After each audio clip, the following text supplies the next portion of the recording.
Right everybody, hello and welcome back to a brand new video. Today I'm going to be talking about Taxi Driver, which is a 1976 film directed by Martin Scorsese, and it stars Jodie Foster, Robert De Niro and Harvey Keitel. They're the lead actors, but everyone is just perfect in this movie, and that is everyone. Even Scorsese has a weird cameo as like a nutter in the back of a cab at one point. And I don't really understand, I don't know about people's views about it, I don't know if they like him or they don't, but I thought he was pretty good. In terms of a cameo, he was okay as an actor. He wasn't like, he didn't stand out to me as being bad. So everyone in this film did a really good job, and this film is perfect. It really is perfect, and a lot of people love this movie. A lot of people think it's like one of the best of all time. It's got 99% on Rotten Tomatoes by critics, and I completely understand it. It got nominated for Best Picture, Best Actor for Robert De Niro, Best Supporting Actor for Jodie Foster, and Best Musical Score. I'm not 100% sure about the musical score. It just didn't really stand out to me. It's not a bad soundtrack. It's just not a... It's not on the level that I'd say Best Picture worthy is, because it just didn't really... I didn't notice it until I saw like it won Best Picture, Best Music. It got nominated for Best Music, sorry, and I was like, all right, okay. But in terms of the acting in it, it's perfect. Robert De Niro's never done a film better, I think. Even though I do prefer Casino, and he is the lead in Casino, I do think that he does a better portrayal of a character in Taxi Driver. When you think about movies and actors who just can't be replaced, Taxi Driver is one of them. Robert De Niro is Travis in Taxi Driver. They can never remake this film, and if they do, they're stupid. You can't remake Taxi Driver. It's one of the untouchable movies like Back to the Future. I'd say Die Hard, and I don't know, Star Wars is pretty much just...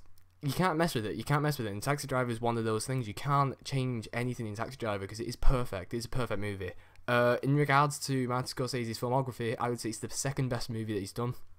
I preferred it to Goodfellas and The Departed, and Shutter Island and Mean Streets, but I don't think it's as good as Casino. Casino's still one of my favourite movies, and it's definitely my favourite Martin Scorsese movie. But Taxi Driver is not far off. Taxi Driver is a fantastic movie, and it's very moody in a weird way. It's like some people will watch this and just feel depressed. And I understand that, but I liked the tone of this movie. It was really dark. It never... Sometimes when a movie tries to be really dark, sometimes throw some comedy in there or some humour, and it just ruins the overall atmosphere. They did it in a few things. I'm trying to think of some, but I can't really. But this film is just dark and bleak all the way through. It was like Fight Club. Some films are just so dark and disturbing that you just shouldn't really show people that don't like that stuff, and this is definitely one of them. Because the plot is about a nut job played by Robert De Niro called Travis, he drives taxis and he gets more and more angry at the world and at society, until at the end he decides to play, I don't know, GTA in his local brothel with like 4 people and just basically kills them all. And that's the general plot of the movie. When me describing it, not much happens, and that's when you watch the film, not much happens either, but it's about the build-up. This film is iconic. There's a scene in this movie that everybody will have seen. It's one of the most iconic scenes ever, and it's the "Are you talking to me?" scene in the mirror. Although not everyone has seen Taxi Driver, everyone will have seen or heard a parody of some sort of that scene. It is so iconic, and I think it was improvised. I'm not sure. I've heard it is improvised, but obviously I don't know for certain. But it'd be awesome if it was, because it's one of the most famous scenes of all time, and if it was improvised, that'd be even cooler. Another great thing about this movie is the ending. The ending is the best fitting ending.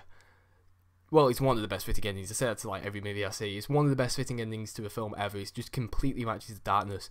And I read that this was like one of the most controversial movies ever. And part of that comes from Jodie Foster playing a 13-year-old prostitute.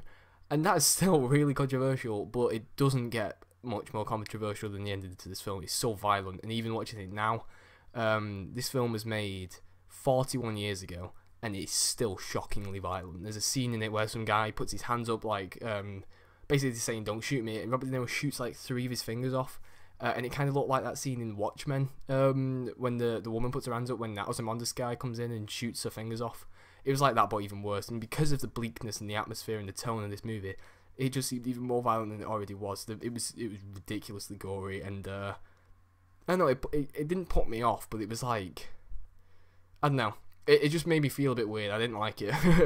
It was a perfect ending to a perfect movie, really, and they took it too far, and that was a good thing. They tested the boundaries of what they could do.